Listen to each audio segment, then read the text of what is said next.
मंतर से उठती आवाज संसद तक पहुँचे हर अंदाज।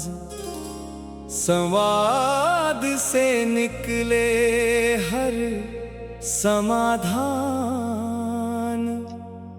यही है लोकतंत्र की पहचान। सोनम वांगचुक बैठे अनशन पर, अपनी बात रखी शांतिपूर्ण स्वर। जनता चाहे सुनी जाए बात, बढ़े भरोसा बने नई शुरुआत।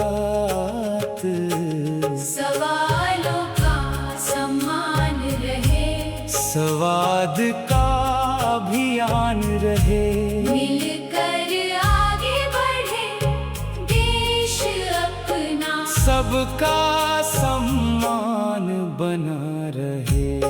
संविधान का मान रहे, हर नागरिक का सम्मान रहे। शांति, संवाद और विश्वास से भारत का भविष्य महान रहे।